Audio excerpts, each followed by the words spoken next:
30th degree night Kadosh. We often profit more by our enemies than by our friends. We support ourselves only on that which resists, and owe our success to opposition. The best friends of Masonry in America were the anti-Masons of 1826, and at the same time they were its worst enemies. Men are but the automata of Providence, and it uses the demagogue, the fanatic, and the knave, a common trinity in republics, as its tools and instruments to effect that of which they do not dream, and which they imagine themselves commissioned to prevent. The anti-Masons, traitors and perjurers some, and some mere political knaves, purified Masonry by persecution, and so proved to be its benefactors, for that which is persecuted, grows. To them its present popularity is due.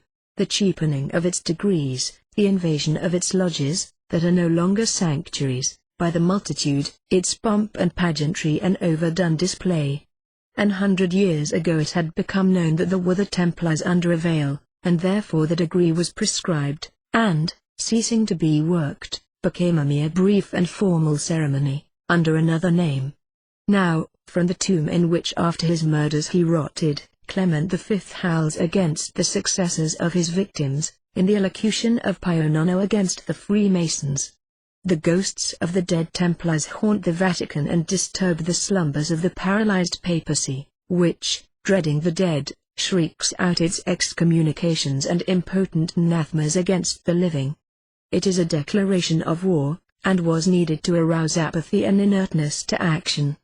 An enemy of the Templars shall tell us the secret of this papal hostility against an order that has existed for centuries in despite of its anathemas, and has its sanctuaries and asila even in Rome. It will be easy, as we read, to separate the false from the true, the audacious conjectures from the simple facts. A power that ruled without antagonism and without concurrence, and consequently without control, proved fatal to the sacerdotal royalties, while the republics, on the other hand, had perished by the conflict of liberties and franchises, which, in the absence of all duty hierarchically sanctioned and enforced, had soon become mere tyrannies, rivals one of the other. To find a stable medium between these two abysses, the idea of the Christian Hierophants was to create a society devoted to abnegation by solemn vows, protected by severe regulations, which should be recruited by initiation, and which, sole depository of the great religious and social secrets, should make kings and pontiffs, without exposing it to the corruptions of power. In that was the secret of that kingdom of Jesus Christ, which, without being of this world, would govern all its grandeurs. This idea presided at the foundation of the great religious orders, so often at war with the secular authorities, ecclesiastical or civil. Its realization was also the dream of the dissident sects of Gnostics or Illuminati who pretended to connect their faith with the primitive tradition of the Christianity of St. John. It at length became a menace for the church and society, when a rich and dissolute order, initiated in the mysterious doctrines of the Kabbalah, seemed disposed to turn against legitimate authority, the conservative principle of hierarchy, and threaten the entire world with an immense revolution. The Templars, whose history is so imperfectly known, were those terrible conspirators. In 1118, 9 Knights Crusaders in the East, among whom were Geoffroy de Saint-Omer and Hugues de Payens, consecrated themselves to religion, and took an oath between the hands of the Patriarch of Constantinople, as he always secretly or openly hostile to that of Rome from the time of Photius. The avowed object of the Templars was to protect the Christians who came to visit the holy places. Their secret object was the rebuilding of the Temple of Solomon on the model prophesied by Ezekiel. This rebuilding, formerly predicted by the Judaizing mystics of the earlier ages, has become the secret dream of the patriarchs of the Orient. The Temple of Solomon, rebuilt and consecrated to the Catholic worship, would become, in effect, the metropolis of the universe. The East would prevail over the West, and the patriarchs of Constantinople would possess themselves of the papal power. The Templars, or poor fellow soldiery of the Holy House of the Temple intended to be rebuilt, took as their models, in the Bible, the warrior masons of Zorobabel, who worked, holding the sword in one hand and the trowel in the other. Therefore it was that the sword and the trowel were the insignia of the Templars, who subsequently, as will be seen, concealed themselves under the name of Brethren Masons. This name, Frères Maçons in the French, adopted by way of secret reference to the builders of the Second Temple, was corrupted in English into Freemasons, as Pythagore de Crotone was into Peter Gower of Groton in England. Khrm or Khrm, a name misrendered into Hiram, from an artificer in brass and other metals, became the chief builder of the Haikal Kadosh, the holy house, of the temple, there, and the words Bana and B'nai yet appear in the Masonic degrees, meaning builder and builders. The trowel of the Templars is quadruple, and the triangular plates of it are arranged in the form of a cross, making the Kabbalistic particle known by the name of the Cross of the East. The Knight of the East, and the Knight of the East and West, have in their titles secret allusions to the Templars of whom they were at first the successors. The secret thought of Hugues de Payens, in founding his order, was not exactly to serve the ambition of the Patriarchs of Constantinople. There existed at that period in the East a sect of Johannite Christians, who claimed to be the only true initiates into the real mysteries of the religion of the Savior. They pretended to know the real history of Jesus the Anointed, and, adopting in part the Jewish traditions and the tales of the Talmud, they held that the facts recounted in the Evangels are but allegories, the key of which St. John gives, in saying that the world might be filled with the books that could be written upon the words and deeds of Jesus Christ, words which, they thought, would be only a ridiculous exaggeration, if he were not speaking of an allegory and a legend, that might be varied and prolonged to infinity. The Johannites ascribed to St. John the foundation of their secret church, and the Grand Pontiffs of the sect assumed the title of Christos, anointed, or consecrated, and claimed to have succeeded one another from St. John by an uninterrupted succession of pontifical powers. He who, at the period of the foundation of the Order of the Temple, claimed these imaginary prerogatives, was named Ficlet. He knew Hugues de Payens, he initiated him into the mysteries and hopes of his pretended church, he seduced him by the notions of sovereign priesthood and supreme royalty, and finally designated him as his successor. Thus the Order of Knights of the Temple was at its very origin devoted to the cause of opposition to the tiara of Rome and the crowns of kings, and the apostolate of Kabbalistic Gnosticism was vested in its chiefs. For St. John himself was the father of the Gnostics, and the current translation of his polemic against the heretical of his sect and the pagans who denied that Christ was the Word, is throughout a misrepresentation, or misunderstanding at least, of the whole spirit of that evangel. The tendencies and tenets of the order were enveloped in profound mystery, and it externally professed the most perfect orthodoxy. The chiefs alone knew the aim of the order, the subalterns followed them without distrust. To acquire influence and wealth, then to intrigue, and at need to fight, to establish the Johannite or Gnostic and Kabbalistic dogma, were the object and means proposed to the initiated brethren. The papacy and the rival monarchies, they said to them, are sold and bought in these days, become corrupt, and tomorrow, perhaps, will destroy each other. All that will become the heritage of the temple. The world will soon come to us for its sovereigns and pontiffs. We shall constitute the equilibrium of the universe, and be rulers over the masters of the world. The Templars, like all other secret orders and associations, had two doctrines, one concealed and reserved for the masters, which was Johannism, the other public, which was the Roman Catholic. Thus they deceived the adversaries whom they sought to supplant.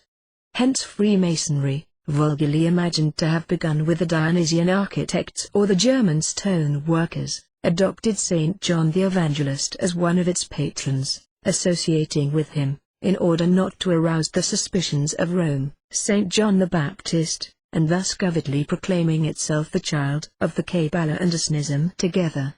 For the Johannism of the adepts was the Kabbalah of the earlier Gnostics, degenerating afterward into those heretical forms which Gnosticism developed, so that even Manes had his followers among them. Many adopted his doctrines of the two principles, the recollection of which is perpetuated by the handle of the dagger and the tessellated pavement or floor of the lodge, stupidly called the indented tessel, and represented by great hanging tassels, when it really means a tesserated floor, from the Latin tessera, of white and black lozenges, with a necessarily denticulated or indented border or edging. And wherever, in the higher degrees, the two colors white and black, were in juxtaposition, the two principles of Zoroaster and Manes are alluded to. With others the doctrine became a mystic pantheism, descended from that of the Brahmins, and even pushed to an idolatry of nature and hatred of every revealed dogma. To all this the absurd reading of the established church, taking literally the figurative, allegorical, and mythical language of a collection of Oriental books of different ages, directly and inevitably led. The same result long after followed the folly of regarding the Hebrew books as if they had been written by the unimaginative, hard, practical intellect of the England of James I and the bigoted stolidity of Scottish Presbyterianism. The better to succeed and win partisans, the Templars sympathized with regrets for dethroned creeds and encouraged the hopes of new worships, promising to all liberty of conscience and a new orthodoxy that should be the synthesis of all the persecuted creeds. It is absurd to suppose that men of intellect adored a monstrous idol called Baphomet, or recognized Mahomet as an inspired prophet. Their symbolism, invented ages before, to conceal what it was dangerous to avow, was of course misunderstood by those who were not adepts, and to their enemies seemed to be pantheistic. The calf of gold, made by Aaron for the Israelites, was but one of the oxen under the layer of bronze, and the cherubim on the propitiatory, misunderstood. The symbols of the wise always become the idols of the ignorant multitude. What the chiefs of the order really believed and taught, is indicated to the adepts by the hints contained in the high degrees of Freemasonry, and by the symbols which only the adepts understand. The blue degrees are but the outer court or portico of the temple. Part of the symbols are displayed there to the initiate, but he is intentionally misled by false interpretations. It is not intended that he shall understand them, but it is intended that he shall imagine he understands them. Their true explication is reserved for the adepts, the princes of Masonry. The whole body of the royal and sacerdotal art was hidden so carefully, centuries since, in the high degrees, as that it is even yet impossible to solve many of the enigmas which they contain. It is well enough for the mass of those called Masons, to imagine that all is contained in the blue degrees, and whoso attempts to undeceive them will labor in vain, and without any true reward violate his obligations as an adept. Masonry is the veritable sphinx, buried to the head in the sands heaped round it by the ages. The seeds of decay were sown in the order of the temple at its origin. Hypocrisy is a mortal disease. It had conceived a great work which it was incapable of executing, because it knew neither humility nor personal abnegation, because Rome was then invincible, and because the later chiefs of the order did not comprehend its mission. Moreover, the Templars were in general uneducated, and capable only of wielding the sword, with no qualifications for governing, and at need enchaining, that queen of the world called opinion. The doctrines of the chiefs would, if expounded to the masses, have seemed to them the babblings of folly.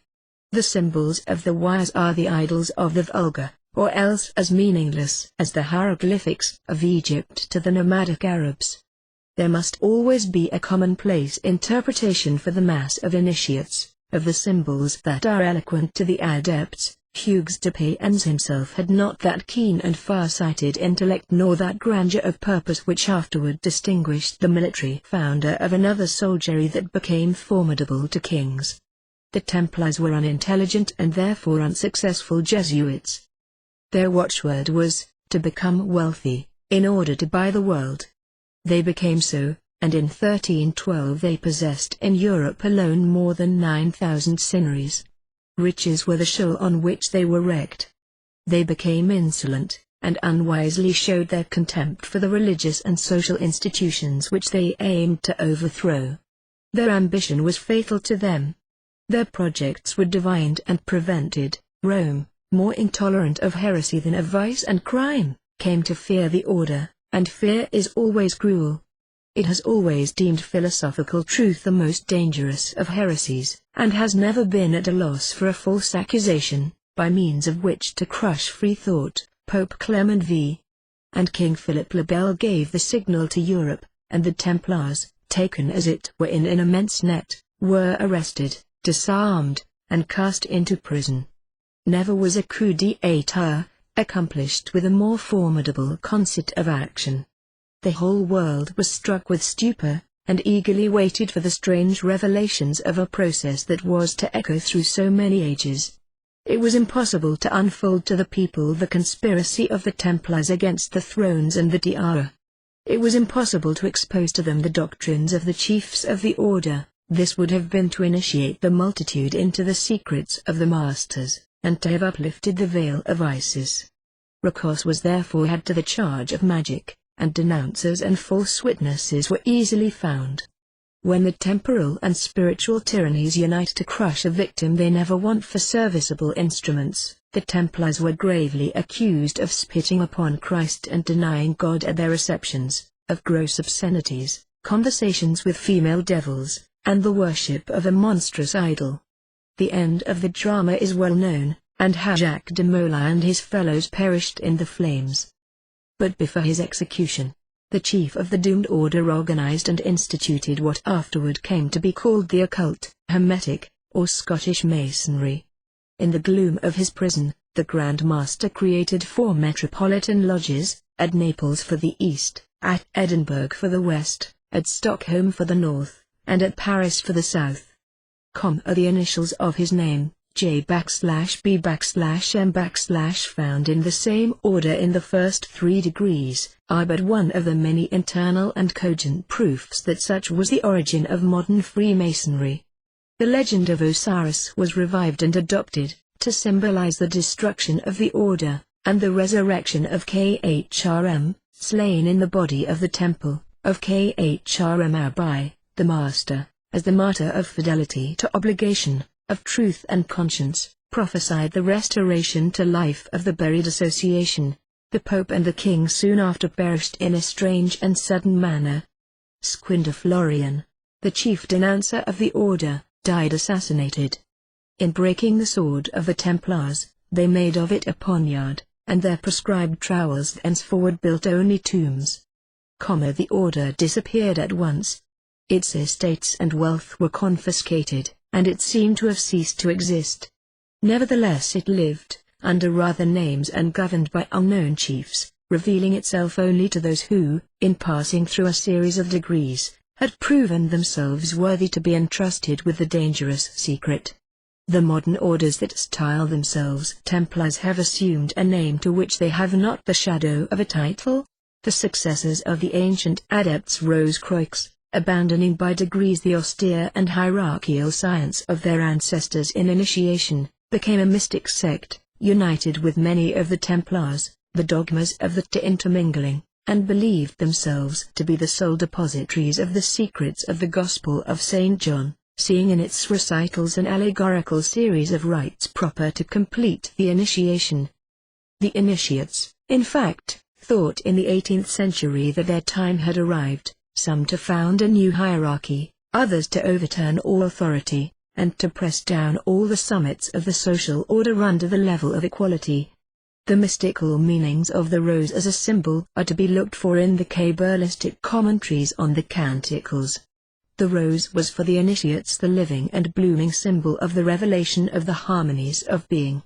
It was the emblem of beauty, life, love, and pleasure. Flamel, or the Book of the Jew Abraham, made it the hieroglyphical sign of the accomplishment of the great work. Such is the key of the Roman de la Rose. The conquest of the rose was the problem propounded to science by initiation, while religion was laboring to prepare and establish the universal triumph, exclusive and definitive, of the cross. To unite the rose to the cross, was the problem proposed by the high initiation, and in fact the occult philosophy, being the universal synthesis, ought to explain all the phenomena of being.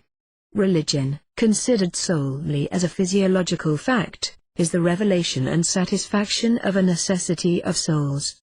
Its existence is a scientific fact. To deny it would be to deny humanity itself. The Rose-Croix adepts respected the dominant, hierarchical, and revealed religion. Consequently, they could no more be the enemies of the papacy than of legitimate monarchy, and if they conspired against the popes and kings, it was because they considered them personally as apostates from duty and supreme favorers of anarchy. What, in fact, is a despot, spiritual or temporal, but a crowned anarchist? One of the magnificent particles that express the esoteric and unutterable part of science, is a rose of light, in the center of which a human form extends its arms in the form of a cross. Commentaries and studies have been multiplied upon the Divine Comedy, the work of Dante, and yet no one, so far as we know, has pointed out its especial character. The work of the great Galen is a declaration of war against the papacy, by bold revelations of the mysteries. The epic of Dante is Johannite and Gnostic, an audacious application, like that of the Apocalypse, of the figures and numbers of the Kabbalah to the Christian dogmas, and a secret negation of everything absolute in these dogmas. His journey through the supernatural worlds is accomplished like the initiation into the mysteries of Eleusis and Thebes. He escapes from that gulf of hell over the gate of which the sentence of despair was written, by reversing the positions of his head and feet, that is to say, by accepting the direct opposite of the Catholic dogma, and then he reascends to the light, by using the devil himself as a monstrous ladder. Faust ascends to heaven, by stepping on the head of the vanquished Mephistopheles. Hell is impassable for those only who know not how to turn back from it. We free ourselves from its bondage by audacity. His hell is but a negative purgatory. His heaven is composed of a series of Kabbalistic circles, divided by a cross, like the particle of Ezekiel. In the center of this cross blooms a rose, and we see the symbol of the adepts of the Rose-Croix for the first time publicly expounded and almost categorically explained. For the first time, because Guillaume de Loris, who died in 1260, 5 years before the birth of Eliaire, had not completed his Roman de la Rose, which was continued by Chopinel, a half-century afterward. One is astonished to discover that the Roman de la Rose and the Divina Commedia are two opposite forms of one and the same work, initiation into independence of spirit, a satire on all contemporary institutions, and the allegorical formula of the great secrets of the Society of the Roses-Croix. The important manifestations of occultism coincide with the period of the fall of the Templars, since Jean de Meaux or Chopinel, contemporary of the old age of Dante, flourished during the best years of his life at the court of Philippe le Bel. The Roman de la Rose is the epic of old France. It is a profound book, under the form of levity, a revelation as learnt as that of Apuleius, of the mysteries of occultism. The rose of Flamel, that of Jean de Meaux, and that of Dante, grew on the same stem. Swedenborg's system was nothing else than the Kabbalah, minus the principle of the hierarchy. It is the temple, without the keystone and the foundation. Cagliostro was the agent of the Templars, and therefore wrote to the Freemasons of London that the time had come to begin the work of rebuilding the Temple of the Eternal. He had introduced